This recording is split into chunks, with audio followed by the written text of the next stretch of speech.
Olá pessoal, tudo bem? Estamos aqui com mais um episódio do podcast Questão de Ordem na OAB Caxias do Sul, com o patrocínio do AR Master Sul Assessoria Documental. Meu nome é Carolina Volmer Servo, sou advogada e coordenadora da Comissão de Direito Médico e da Saúde do OAB Caxias do Sul. E hoje nós vamos falar sobre o tema Mercado Jurídico na Saúde. E antes de introduzir este tema, gostaria de apresentar as minhas colegas que vão fazer parte deste primeiro bloco, Manuele Lipreri e Gabriele Taufer Ferrari. E nós escolhemos este tema, mercado jurídico na saúde, para mostrar aos advogados que estão iniciando na advocacia, se encontram indecisos ou até mesmo pretendem mudar de área, como é um tema fascinante e como existe possibilidade dentro deste mundo jurídico na saúde. O fato é que o setor da saúde cresceu e vem crescendo muito no decorrer dos últimos anos. E com isso, advogados que se especializaram, se qualificaram nesta área, passaram a enxergar a oportunidade de fazer um trabalho muito relevante, oferecendo assessoria jurídica, suporte jurídico a diversos grupos dentro do direito médico e da saúde, né? Há nichos dentro desta área. E quando eu falo de direito médico e da saúde, a gente não está restrito a profissionais da medicina, mas existe uma gama de possibilidades de atuação aí que pode incluir clínicas médicas, instituições hospitalares, laboratórios, pessoas que são beneficiários de planos de saúde, autistas, profissionais da medicina, dentistas, enfermagem. Tem uma gama diversa de oportunidades e nós só vamos falar de algumas aqui, mas existe muito mais além das que nós vamos tratar aqui, né? Que nós somos 6 advogados. E vamos aprofundar um pouco mais esse tema para que outras pessoas que vejam esse podcast possam, de repente, ampliar ali o seu leque de possibilidade de enxergar uma nova forma de atuar dentro da advocacia, porque é uma advocacia fascinante. E eu gostaria de, já que eu comecei falando, eu gostaria de introduzir e falar um pouco sobre como eu fiquei conhecida, comecei a me tornar mais uma autoridade, uma referência, quando eu comecei a atuar há 20 anos atrás, faz tempo, na área da saúde, mais especificamente para beneficiários de planos de saúde.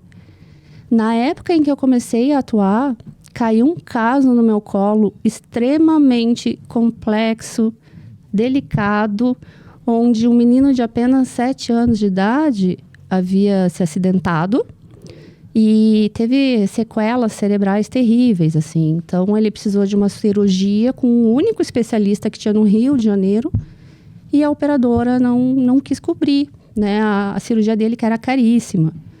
E então os pais desse menino tiveram que pedir brinde de loja em loja para poder custear a cirurgia, e depois eu entrei para pedir o reembolso.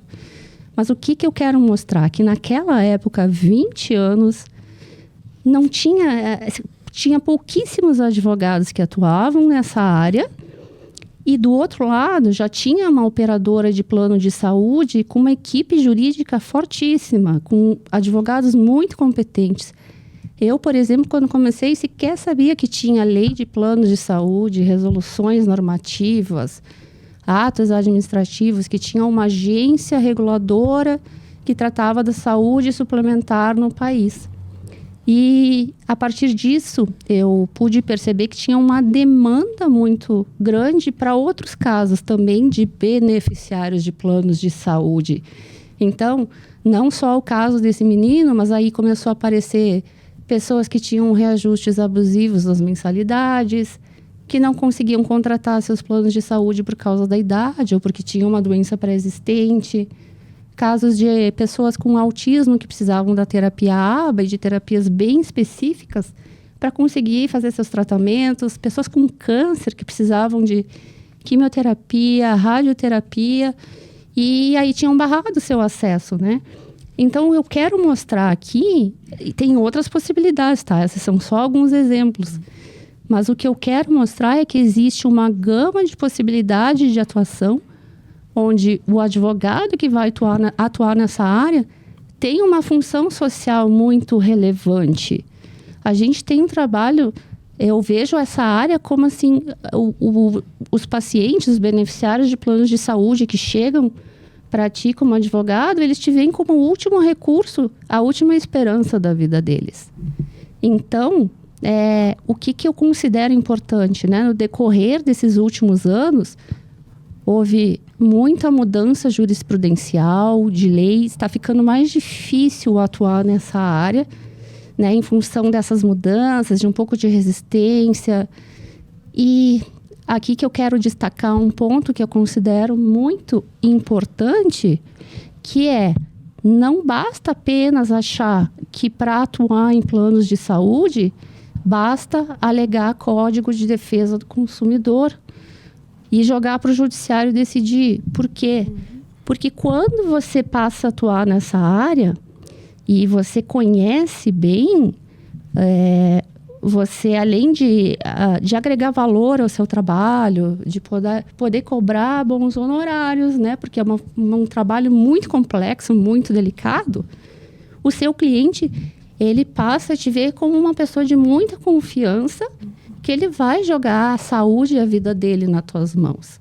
Então, quando você conhece esse mundo de sistemas jurídicos, de normas, o que acontece? Você sabe como orientar muito bem esse cliente.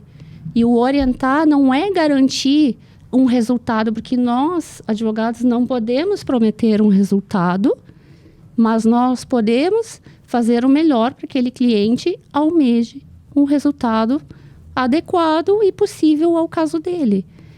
E o que eu quero dizer com isso? Que quando você não conhece desse mundo de planos de saúde, você não tem como orientá-lo. Por exemplo, será que vale a pena judicializar aqui ou vale a pena tentar pelas vias administrativas, que hoje já é uma realidade? Ou será que eu preciso pedir ali mais documentos para analisar o caso e ter uma amplitude? Ou será que eu chego para o cliente e digo, não tenho o que fazer aqui? Porque às vezes acontece isso. O cliente vem com um direito que ele acha que tem e às vezes não tem. Quando você olha toda a documentação, é questão de ética e de consciência chegar para ele e dizer, olha, isso aqui é impossível. Neste caso, a operadora está com a razão. E quando você não conhece e acha que tudo se resume à relação de consumo e CDC, você não pode fazer isso, oferecer esse serviço. Então, à medida que você vai trabalhando, e mesmo que não consiga esse resultado final, o cliente te respeita. Então, eu vejo que é um mundo muito bonito de ser trabalhado, mas que precisa conhecer até para saber essa questão da orientação. Se vai pelo caminho administrativo, judicial, ou não é possível fazer nada, como orientar, sem dar um suporte, né? Então, é muito importante conhecer. E Carolina, considerando que há vários advogados que atuam nessa área, você acredita que ainda há mercado jurídico direcionado para beneficiários de plano de saúde? Sim, acredito. Porque se você for procurar ali no Brasil, às vezes vai pesquisar, tem muitos advogados que fazem ações de plano de saúde, mas fazem de forma esporádica, especializados mesmo, que são conhecedores desse mundo. E quando eu digo isso, não é conhecer tudo de cor, salteado. Às vezes a gente precisa pesquisar. Me dá um dia para eu pesquisar isso e fazer tal coisa, né? Mas vale lembrar que nós somos mais de 50 milhões de beneficiários de planos de saúde no Brasil. Não quer dizer que todos tenham direito.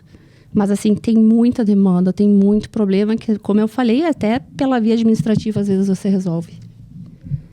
Então, esse é o meu mundo. E eu acho que ainda precisa de advogados que realmente se qualifiquem, se especializem nisso, né? Porque, como eu falei, reitero aqui, você se torna relevante, você ajuda pessoas com doenças graves e você é capaz até de salvar vidas nesses casos. Então, assim, é pesado, mas é muito bonito quando chega esse resultado final. E, encerrada essa minha parte, eu gostaria agora de conversar com a nossa colega, Manuele Liprei, a respeito de um outro setor da saúde que vem crescendo demais, né, que deu um boom de explosão, que é o da estética, da harmonização facial, e como que os advogados podem trabalhar, enxergar a oportunidade de fazer um trabalho relevante, que tipo de assessoria, de suporte é possível dar para essas pessoas, esses profissionais? Olá, colegas. É um prazer estar aqui conversando sobre esse assunto com vocês. E quando a gente fala em mercado de atuação, mercado jurídico dentro do direito médico e da saúde, não poderíamos deixar de falar sobre a área da estética, que, como disse a Carolina, está em constante crescimento aí no nosso país, cada vez mais. E aqui a gente não pode, né, repetindo novamente também a fala da doutora Carolina, focar tão somente nos profissionais da medicina. Há diversos outros profissionais devidamente habilitados e especializados para atuar nessa área. Posso mencionar aqui a biomedicina, a farmácia, a enfermagem, a odontologia, dentre outros, a fisioterapia dermatofuncional, enfim. São diversas áreas que podem fazer tanto procedimentos não invasivos, como aqueles que a gente chama de minimamente invasivos, os que popularmente são chamados de harmonização facial ou corporal. Cada uma dessas classes profissionais, elas têm, então, resoluções específicas que vão regrar e vão delimitar a atuação desses profissionais. É muito importante que o advogado conheça essas resoluções, porque uma das coisas mais importantes que tem para resguardar esses profissionais é ele ter uma boa documentação direcionado para aquilo que a sua resolução normativa pede e estabelece, para que ele possa gerenciar o risco da sua atuação. Então, eu posso citar aqui alguns desses documentos que eu entendo que são fundamentais. Então, por exemplo, um contrato de prestação de serviços, uma ficha de anamnese datada e assinada pelo paciente. E aqui até pode ficar estranho ressaltar a assinatura do paciente nessa ficha de anamnese, mas na prática a gente vê que muitas clínicas, possivelmente em razão de uma ausência de assessoria jurídica, não fazem dessa forma. Um termo de consentimento livre e esclarecido, plano de tratamento, um prontuário bem detalhado, específico para cada paciente. E se tivermos um termo de quitação e satisfação do procedimento, seria o ideal. Então, um gerenciamento de risco bem completo com relação a esses documentos. Deixa eu te fazer uma pergunta, então. A questão da documentação, ela é fundamental até para evitar o risco ali de uma judicialização, de como que funciona. Qual é a importância da documentação? Do termo de consentimento, por exemplo? Sem dúvidas. O termo de consentimento livre e esclarecido, eu não digo que é o mais importante, porque eu considero que todos esses documentos são muito importantes. Mas ele é essencial. E fazê-lo de uma forma correta é o que resguarda esse profissional para uma futura demanda judicial. Hoje em dia, a gente vê muitos profissionais buscando modelos padrões na internet, mas eles não servem, de fato, para o fim para o qual se destinam. Então, você precisa ter um termo de consentimento livre e esclarecido específico para cada procedimento estético que será realizado e observando as resoluções normativas que são previstas para cada classe processual. Eu até me arrisco dizer que grande parte das condenações atuais, condenações judiciais, por erro médico, se dão em razão da ausência do termo de consentimento livre e esclarecido. E como eu digo para os meus clientes, uma frase até bem clichê da advocacia, né? Mas o que você disse para o seu paciente, mas não consegue provar, na verdade, judicialmente você não disse. Então, essa é a importância do termo de consentimento livre e esclarecido. Poderia falar um pouquinho sobre a responsabilidade civil, no caso desses profissionais? Sim. O entendimento já é pacífico nos tribunais com relação aos profissionais da saúde direcionados à estética. Eles guardam um dever, uma obrigação de um bom resultado. Isso significa que se o paciente não gostou do resultado, ele será indenizado? Não significa isso. Significa que esse profissional ele tem o dever de aplicar a melhor técnica, a técnica correta, somado à melhora da aparência física daquele paciente. Então, essa melhora da aparência física, ela vai ser analisada sob diversos aspectos, sob o olhar da ciência, mas não vai ser levado em consideração a expectativa subjetiva que aquele paciente criou para aquele resultado do procedimento ao qual se submeteu. Entendi. E, bom, por fim, até para sem maiores delongas, dentro dessa área da estética, há outras nichos de atuação, né, diversos desses que a gente acabou de comentar aqui, como, por exemplo, há uma demanda grande na orientação com relação a práticas de publicidade e marketing desses profissionais. Quem pode postar, por exemplo, nas redes sociais, foto do antes e depois de um paciente? Se pode, tem alguma regra específica que precisa seguir, que precisa obedecer? Defesa em processos éticos disciplinares junto aos conselhos de cada classe. Por que não dizer a responsabilidade criminal desses profissionais quando, como por exemplo, o paciente vem a óbito e por alguma negligência, imprudência ou imperícia desse profissional da saúde, área tributária direcionado às clínicas de estética. Então, há de fato diversas nichos dentro da estética e é uma área que realmente pode ser muito explorada pelos advogados porque ela está em constante crescimento. Com isso, devolvo a palavra para minha colega Carolina. Parabéns, muito boa a exposição. E agora eu vou convidar a nossa colega Gabriele Ferrari para falar sobre um outro viés, um outro nicho também, que é direito previdenciário para médicos, é isso? Ou tem mais profissionais? Como que funciona? O que o advogado pode fazer? O que acontece? Como a doutora Manuele falou, existem N possibilidades. E aqui eu estou falando também quanto aos profissionais da saúde, tá? Isso porque é de conhecimento de alguns, né, de que existe a possibilidade, e devido ao contato com a possibilidade de contaminação que esses profissionais da saúde têm, ou por trabalhar em hospitais, em clínicas, em ambientes insalubres, né, de que isso seja revertido para fins de aposentadoria. E aí isso reverteria num aumento do tempo de contribuição ou até mesmo numa antecipação da data de aposentadoria. Só que, como eu disse, eu não posso limitar essa classe somente a médicos ou até mesmo a pessoas com a CLT, que é a carteira assinada, né?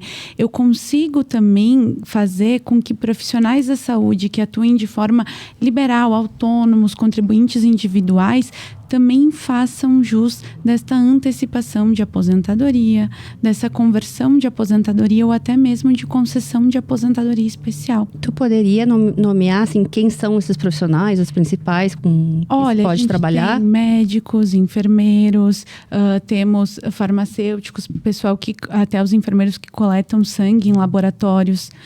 Existem alguns entendimentos, até mesmo do pessoal que faz a higienização hospitalar. Então, a gente consegue também, a gente tem um nicho dentro do direito da saúde também para o direito previdenciário, mais voltado para isso. E aí, o profissional, quando recebe esses clientes, né, ele consegue desde já atender e visualizar essa demanda existe essa possibilidade de eu já orientar quanto à documentação, que foi algo que vocês duas também abordaram, né? Do quanto a documentação é importante. E aqui também é muito importante, porque antes de eu necessitar de uma judicialização, eu tenho que apresentar esses documentos perante o INSS. Então, eu tenho já uma questão administrativa para ser resolvida. Se chega um cliente até mim, ali versando sobre questões tributárias, eu também posso reverter esse cliente, orientar como recolher o INSS, a forma correta, a data do pagamento, já fazer um planejamento previdenciário para esse médico, para a futura aposentadoria dele, né? E dizendo quanto a tua documentação é isso que é necessário. E até mesmo eu consigo trazer isso para os colaboradores dessas clínicas, né? Dizer, para quem tu vai contratar, é necessário essa documentação para que no futuro eles também façam jus, né? E isso eu estou falando tanto pessoas pré-reforma da Previdência e pós-reforma da Previdência. Que interessante. Exatamente. Então, mesmo dentro do direito previdenciário para profissionais, existe diversas possibilidades, não só de obter um determinado benefício, mas fazer um planejamento, visualizar. Tem várias possibilidades, então. Tem várias possibilidades. E trazendo um pouco no teu gancho, na forma com que tu atua, porque a tua questão é mais ali com os beneficiários de plano de saúde, né? Os profissionais que atuarem na tua área, eles podem também verificar ali uma necessidade, uma possibilidade desse cliente se encostar, que é o que a gente conhece, né? O benefício por incapacidade. E aí fazer essa orientação, verificar se esse teu cliente, se tu não consegue ajudar ele ainda mais financeiramente, né? Como é bom poder ter uma decisão aí de um plano de saúde, né, de uma concessão, a cobertura de um procedimento que não foi concedida e tu ainda conseguir dar um sustento mensal para esse paciente que tu sabe que não tem condição de estar no mercado de trabalho naquele momento. Sim, por exemplo, que está com uma doença grave, não pode mais nem fazer as atividades diárias, por exemplo. Exatamente. Muito interessante. O direito previdenciário é bem amplo, né? E ele tem respaldo também em quase todas as áreas. Sim, e vejam como tem nichos, como tem possibilidades, né? Nós só falamos de algumas aqui, né? Depois nós vamos continuar. Exatamente. Gostaria de acrescentar mais alguma coisa, doutora? Devolvo a palavra, doutora. Muito obrigada, Carol. Então tá, nós vamos encerrar esse primeiro bloco aqui.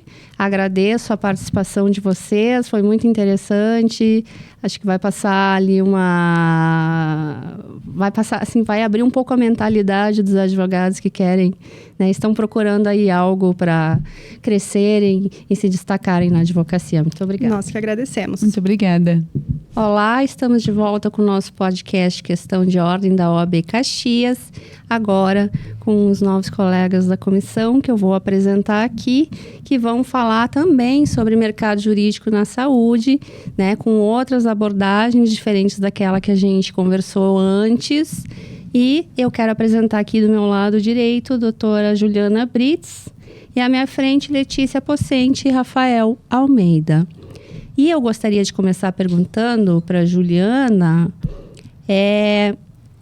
ela trabalha num outro viés, né, dentro do direito médico e da saúde, que nem é tanto, não é tanto um viés judicial, é mais preventivo. Então, me fala, conversa aqui conosco, Juliana, para mostrar como que o advogado, a possibilidade de atuação dentro desta área preventiva, para que profissionais podem ser realizado esse trabalho, como que funciona, quais são as oportunidades. Olá, Carol. Por favor. Olá, colegas. É um prazer estar aqui hoje falando de um assunto que me fascina, né? E é muito bom sabermos que no âmbito da saúde, o direito ele está muito inserido e cada vez mais. Tanto é que estamos aqui hoje falando, seja de direito na veterinária, direito na biomédica, enfim, é uma área muito vasta, muito ampla, com bastante campo. E falando especificamente, então, no direito médico e da saúde preventiva, a gente pode dizer que ele é uma prática jurídica que visa evitar, né, controvérsias e até mesmo antecipar problemas. E com isso, ele faz com que o nosso cliente se sinta seguro, né? Ele dá uma segurança jurídica. E também ele reduz custo. E quando a gente fala custo, a gente fala o custo financeiro e o custo que a gente paga emocionalmente, né? Porque quando não nós advogados, mas o cliente, quando ele entra com um processo, com uma demanda judicial, ou quando ele recebe, ele fica emocionalmente afetado, né? Até porque para nós, o processo ele é muito corriqueiro, é muito comum, né? Mas quando uma pessoa que não está acostumada a lidar com um procedimento judicial recebe uma intimação, para elas isso é um baque, né? Realmente uma coisa muito, muito difícil de lidar, né? Exato, exato. O que a gente tem que fazer para atuar no direito médico da saúde preventiva? Nós temos que deixar de lado aquela ideia de que somos advogados tradicionais, né? A gente tem que deixar de lado aquele advogado historiador que sai da faculdade pensando, eu vou ter um processo, eu vou fazer uma defesa. Quem atua no direito médico da saúde preventiva tem que esquecer isso. Por quê? Porque ele não vai trabalhar com dados frios, que é o que o advogado tradicional faz. Ele tem que ir em busca do passado. O advogado que trabalha no direito médico e da saúde preventiva, ele vai trabalhar com dados quentes, dados que estão aqui presentes, né? Então, ele vai trabalhar o presente moldando o futuro. Então, esse que é o objetivo principal. Outro fato positivo, né, dentro do preventivo, é que o nosso cliente, ele não vai precisar esperar a decisão de um juiz ou até mesmo de um árbitro, né? Na verdade, ele vai, junto com a gente, com o advogado dele, buscar a melhor decisão com base nos nossos conselhos, mas a decisão final vai ser dele. Então, ele não vai depender, tudo vai ser mais célere, né? Isso também vai desafogar, de certa forma, o judiciário. Posso te fazer uma pergunta? Quando você vai fazer esse trabalho com esses profissionais, quais são esses profissionais, né? Geralmente são de que tipo de profissões, além de médicos? E, assim, eles são muito resistentes para fazer esse trabalho preventivo? Como que se trabalha isso? Porque, às vezes, eu não sei, né? Tu trabalhas bastante nesta área. Existe muita resistência para fazer esse trabalho? Como que é, assim? Como que o advogado pode explorar isso? Ótima pergunta, Carol. Na verdade, nós, quando falamos em direito médico e da saúde preventiva, nós não estamos falando somente na área da medicina. Até porque a saúde nós falamos em veterinária, falamos na área de estética, né, biomédica, falamos em nutrição, psicologia, fisioterapia. Enfim, é uma vasta área de atuação. E com relação à resistência, sim, até falávamos, né, há pouco, acho que a principal dificuldade do advogado que começa nessa área é enfrentar a resistência, porque para te provar que tu tem que investir para que algo não aconteça, não é fácil, né? Então, eu penso que é a pior dificuldade que o advogado tem para trabalhar na prevenção. E nós conversávamos, né, Ju, que o cliente hoje que ele não te contrata no momento em que nós vamos oferecer para ele um preventivo ou um serviço não litigioso, né, independentemente de qual seja, ele não te contrata hoje, daqui 1 ano ou daqui 2 anos, talvez, ele vai voltar a te procurar porque aconteceu uma situação que, na verdade, já estava previsto no plano de negócio que tu tinha ou no pacote de serviços jurídicos que E com certeza ele não ter te contratado antes foi muito mais caro do que se ele tivesse investido. Pagar lá na frente, Exatamente. né? Exatamente. E emocionalmente afetado, né? Ele vai estar emocionalmente afetado. E pode-se dizer que esse trabalho, eu vejo alguns advogados utilizando o termo blindagem jurídica. Seria uma blindagem? De forma alguma. A gente nunca blinda ninguém, né? Então, a gente evita, a gente minimiza e a gente tenta evitar. Até bem importante, Carol, fazendo uma analogia à medicina, né? Quando a gente, há anos atrás, foi instituído dentro da medicina a questão de preventiva, primária, secundária e terciária.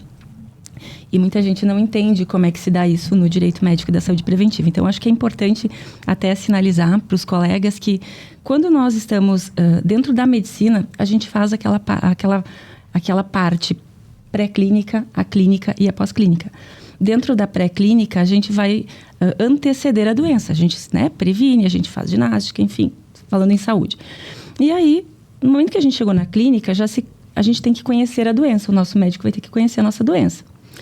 E aí, ele vai pedir uma série de exames, e aí nós vamos o nosso problema vai ser identificado, e ele vai nos dar uma terapêutica. Então, ele vai nos tratar.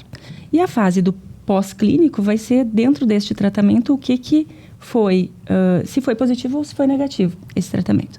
Trazendo para o nosso mundo jurídico, a gente tem a fase do pré-conflito, do conflito e do pós-conflito, que entra bem a nossa área.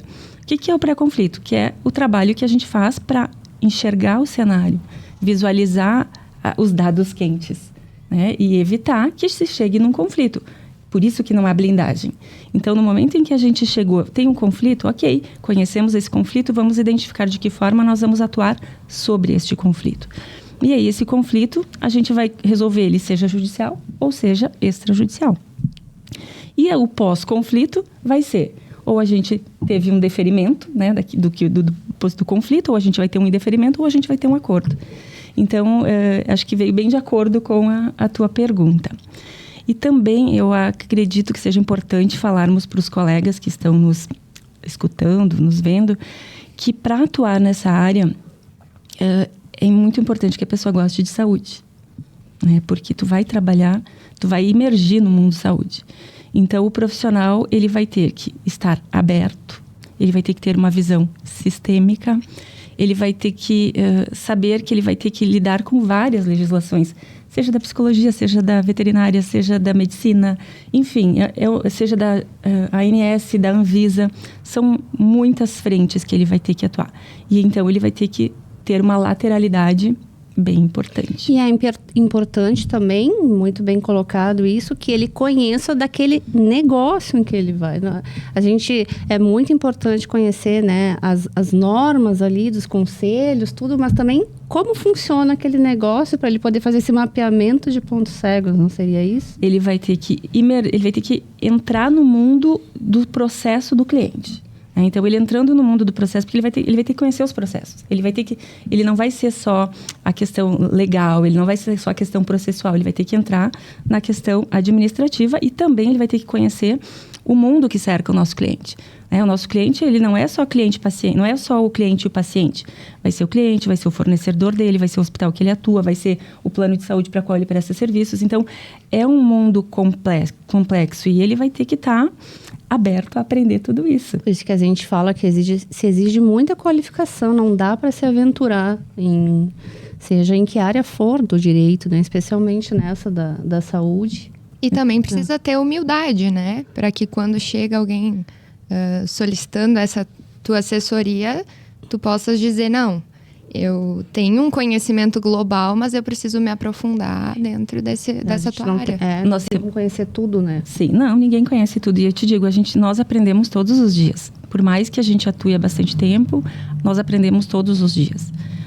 Então, o que a gente diz que o advogado que atua no direito médico e da saúde preventiva, ele tem que trabalhar com os 4 P's, né? Que é a questão da prevenção, a questão do preditivo, que é trabalhar com os dados, né, do dia a dia, os dados quentes. Ele vai ter que dar um tratamento personalizado, porque o teu cliente vai se sentir diferenciado, porque ele vai ter um atendimento bem diferente do que tu contratar um advogado para resolver um problema pontual. E tu vai ter que ter a proatividade, que é o trabalho contínuo junto ao teu cliente. Então, diante disso, assim, é uma área fantástica, né? Eu sou apaixonada. E, com isso, a gente vai exercer uma advocacia não judicial, mas sim extrajudicial, mais célere. Perfeito, doutora Juliana. Muito obrigada. Gostaria de fazer mais alguma colocação? Não, acredito que surgiu alguma dúvida. Muito interessante, né? E agora eu vou convidar os meus colegas Letícia Pocente e Rafael Almeida, que vão abordar, nós vamos fazer um bate-papo aqui do mesmo tema, que é direito médico veterinário. Quando eu ouço direito médico veterinário, eu associo isso ao trabalho que os médicos veterinários fazem com os animais, com os cuidados, com documentação. Mas eu acredito que tenha muito mais coisa que o advogado possa fazer. E eu gostaria que vocês explanassem sobre essas diferenças, os conceitos, como que o advogado pode começar atuando nessa área. O bom que... Na verdade, olá a todos, obrigado pelo convite, Carol, obrigado à OAB Subseção Caxias também por ter nos convidado para participar desse podcast. Da mesma forma. E essa tua questão ela é bem interessante também, o fato de tu já questionar ela com um olhar, com esse olhar significa que tu já tens um conhecimento um pouco mais aprofundado, também com base nas nossas discussões na comissão, né, do que seria o direito veterinário. Porque na prática o que nós percebemos é que ainda existe uma confusão muito grande entre direito veterinário e direito animal. Porque o direito animal ele vai estar mais relacionado ali realmente com os animais em si, com o bem-estar dos animais, né? E colocando eles como sujeitos de direitos fundamentais, como a integridade física e psicológica, como... A liberdade. A liberdade, a igualdade, também estão muitos conceitos próximos aos nossos, né?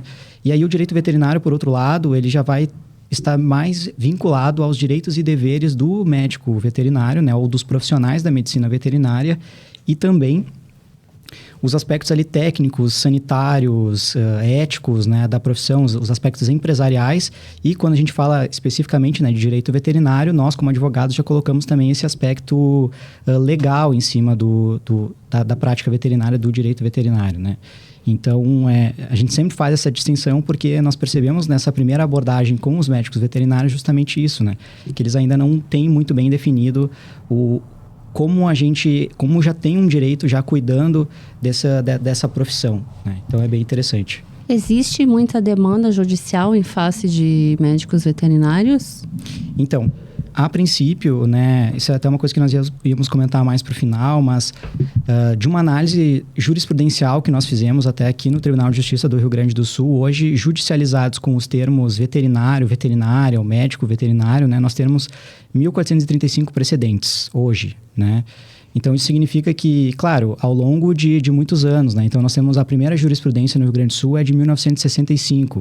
Então, claro que com o tempo isso vai aumentando ainda, em comparação com outras áreas de atuação, ainda é um nicho que está engatinhando, né?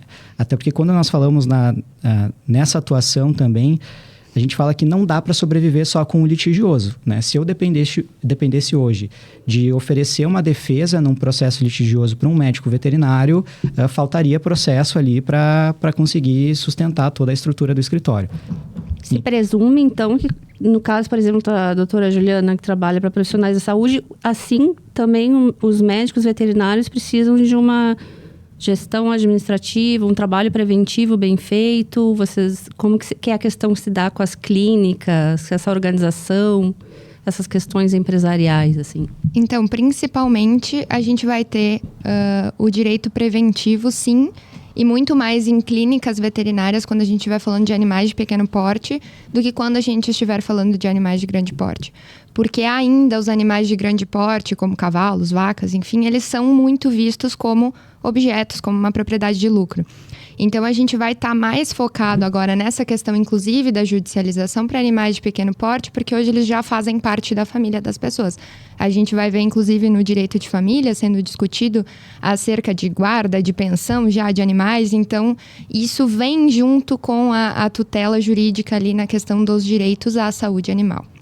Então, também é importante destacar aqui, só para que fique bem claro ali na fala inicial do Rafa, quando a gente fala de direito animal, a gente está fazendo um paralelo com a medicina humana, com o que os colegas falaram antes, de que o direito animal, ele se liga ao direito da saúde animal. Então, a gente vai estar defendendo o animal e o tutor, né? Porque a gente tem uma triangulação aqui, em que a gente tem a relação do médico veterinário com o tutor do animal e com o animal, né? E ele presta o serviço para esses dois, né? Para o animal e para o tutor. E quando a gente estiver falando da medicina veterinária, daí a gente vai estar falando sim do direito médico, né? Principalmente no preventivo hoje, em decorrência disso que o Rafa falou, de ser muito... terem poucos casos judicializados, né? Porque quantos tu falou? 1.435.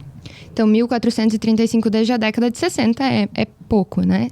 E a gente pode ver que isso tem crescido cada vez mais. E aí a gente inicia a nossa análise principalmente no estudo e na formação do médico veterinário, né? A gente foi atrás em busca das faculdades, universidades aqui do Rio Grande do Sul para ver onde que começou toda essa... o estudo ético, né, dos médicos veterinários. Nós percebemos nessa abordagem com os primeiros médicos veterinários que a formação deles era muito técnica. Imagino que na medicina humana isso também ocorra de uma forma similar. Mas eles são ensinados, né, justamente só para os procedimentos técnicos ali, para o operacional. Então, eles não têm uma formação complementar ali de outras áreas, né, principalmente essa do aspecto ético, né, que possa contribuir ali na atuação profissional deles no dia a dia, né? E aí a gente vai ver nas faculdades, então, que eles vão ter uma cadeira de ética ou eles vão ter uma aula de ética dentro de uma outra disciplina introdutória. E aí a gente tem dois fatores muito importantes e que pesam na atuação deles lá na frente, que um deles é que essa disciplina ela é ministrada lá no início do curso, quando o aluno está com sede de abrir um bicho. Ele quer ver o animal. Ele não tá afim de saber... Teoria ele não quer saber. Ele não quer saber. Até porque ele não tem noção prática de como isso vai se aplicar na clínica. Porque ele não tem ideia, ele nem tá fazendo estágio, ele não sabe como é que é a atuação na clínica, né? E outro fator muito importante que a gente tem aqui é que quem ministra essa disciplina ou essa aula específica é um médico veterinário, não um operador do direito. Então, ele vai olhar ali o código de ética nessa aula, ele vai olhar as resoluções, mas ele vai ter a interpretação dele em cima disso, e que às vezes não é a interpretação que um operador do direito tem, né? Aquela cultura. Não tem aquele viés jurídico, né? Exato, ou o de prever o conflito, como a Gil falou. É isso, E aí vem aquela cultura errada, na verdade, né? É um professor ou talvez um profissional que tem os mesmos problemas, passa os mesmos problemas para os alunos e aí segue nesse ciclo aí que não termina se não tiver um viés diferente, né? Rafa, essa é uma dificuldade de todas as áreas, né? De todas as especialidades, seja da psicologia, da nutrição, eles acabam tendo essas disciplinas específicas lá no início do curso, que eles não têm a base ainda para que eles possam utilizar aquilo. E realmente é uma realidade de todos. E uma discussão até que interessante que nós temos normalmente no escritório é que, embora a conclusão que a gente tem chegado cada vez mais, né, que mesmo que essa disciplina talvez estivesse no final do curso, o problema é que quando o médico veterinário ele se forma e ele sai para o mercado de trabalho, né, esse mercado, essa concorrência, começa a colocar ele numa posição de que ele precisa voltar os olhos para o aspecto empresarial. Então, ele já começa a esquecer também a questão ética, né? E aqui, quando a gente fala de ética, é questão de sensibilidade, né? Ética com a ética relacionada às relações humanas, né? E aí, ele fica orientado ali a essa questão empresarial, ele começa a sentir que ele precisa fazer lucro, então ele só vai olhar para os direitos que ele tem e não para os deveres, né?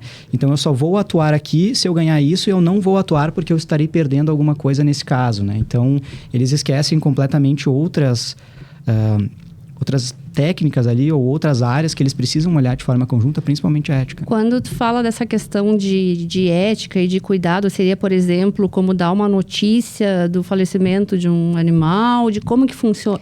Sim, dá alguns exemplos, sim. se puderem. Claro. Tenho 2 exemplos bons. Então, esse que tu falou da notícia, né? Um caso real que aconteceu foi de uma cadela que veio a óbito, né? Foi para castração. E aí, eles falam assim... Quando chegou o tutor, né, o médico veterinário disse, olha, eu dei uma dose de anestesia, ela não reagiu, eu dei uma segunda dose, ela não reagiu, eu dei um terceiro repique e aí ela teve uma parada cardíaca e morreu. Assim. O que tu faz se é o teu não animal? E que daí ela teve a parada cardíaca e ele na clínica não tinha o equipamento para fazer a ele ainda reanimação. fala isso, eu não tinha o equipamento para fazer a animação. Gente, isso é um processo certo. Sim. E aí a gente diz assim que a nossa atuação ela está muito além de chegar e dizer para o médico veterinário como funciona a legislação. A gente tem que falar também o tato que ele precisa ter com a pessoa para evitar um conflito. Trabalhar o relacionamento médico veterinário com o tutor. Isso. E aí também quando o Rafa fala da contraprestação pecuniária ali que eles têm então na cabeça deles, né? Isso qualquer um de nós em qualquer profissão, quando a gente presta um serviço a gente quer receber em troca, né? Mas aí a gente vê hoje na atuação coisas que acontecem, por exemplo, assim, chega com um animal lá numa situação de emergência e ele precisa de atendimento e a clínica ali tem um procedimento de que é necessário prestar uma caução para que seja realizado aquele atendimento. E aí o tutor ele não tem o dinheiro e aí ele se nega a atender porque ele lembra que ele tem o direito de se negar a atender caso não seja feito pagamento.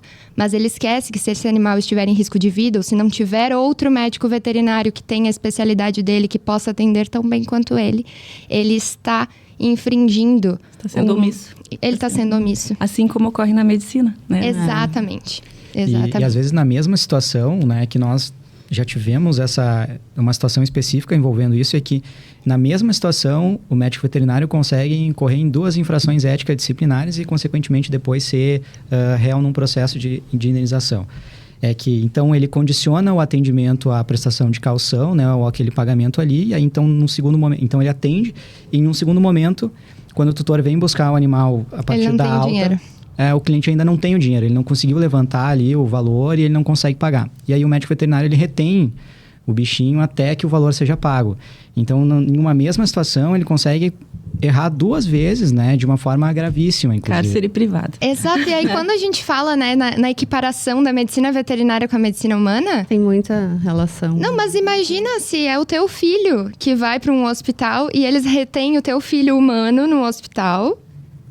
condicionado ao pagamento. Isso não pode acontecer. Então, da mesma forma que um animal não pode ficar retido até o pagamento, porque apesar de existir essa discussão ainda, animal é semovente, a coisa é gente, o que é. Inclusive, eu recomendo, se alguém tiver interesse nessa área, em pesquisar sobre o caso dos hipopótamos de Pablo Escobar. Não vou falar aqui porque senão a gente vai se delongar demais, mas é interessante. Então, isso não pode acontecer, de forma alguma, né? Sim. Deixa eu só fazer mais uma pergunta, que agora me veio de curiosidade. Você já tem ideia de quantos profissionais aqui em Caxias ou no Rio Grande do Sul estão atuando nessa área? Como é que... Tá ainda muito recente, muito no início? Advogados nesse nicho específico? Que trabalham para clínicas veterinárias, médicos, fazem esse trabalho bem interessante sobre todo esse viés que vocês falaram aqui. A boa notícia, na verdade, a ótima notícia, né, para quem está nos ouvindo e assistindo. E que tiver interesse, né, nessa área. Não tem, são poucos profissionais, né? Até o momento que nós conseguimos mapear, tem menos de 10 profissionais no Brasil inteiro que atuam especificamente com medicina, com direito veterinário. Voltado para as clínicas, né? Isso aí. E aí, desses 10 ainda... Alguns deles não conseguiram até, claro, analisando friamente assim, o posicionamento, às vezes, no Instagram, ou algumas palestras que esses advogados eles ministram, né? Que eles estão fazendo aquela confusão entre direito veterinário e direito animal. Então, eles estão vendendo, na verdade, cursos de direito veterinário, mas que estão abordando muitos aspectos do direito animal. Então, de fato... E mais uma vez, só sobre o direito do médico veterinário e não sobre o dever dele.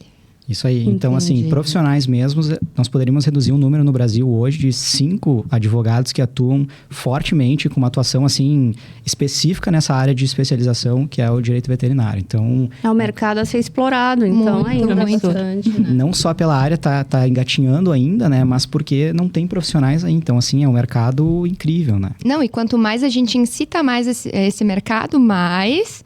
A gente tem decisões judiciais, a gente tem conflitos e a gente tem como prever os conflitos, como a Ju falou antes, né? Sim. E até uma observação rápida, assim, se nos permite, Carol. Quando nós tratamos ali essa questão da ética, da jurisprudência que nós analisamos aqui do Rio Grande do Sul, em relação a dano moral, por exemplo, indenizações por dano moral, né, nós percebemos que a solução era simples. Era realmente, assim, ter um pouco mais de sensibilidade, um pouco mais de ética na profissão, e isso teria sido resolvido. Então... Mas eu acredito que isso, especificamente, ética, humildade, humanidade, é o que precisa em tudo que a gente falou hoje. Sim. Vamos deixar assim. Então mas foi muito, muito produtivo, muito interessante a visão de todos vocês dentro desses nichos respectivos. Nós vamos encerrar, então, esse podcast aqui, Questão de Ordem da OAB Caxias do Sul. Agradecer mais uma vez o patrocínio da AR Master Sul, assessoria documental. Agradecer a participação dos colegas Juliana Brits, Letícia Pocente, Rafael Almeida. E muito obrigada.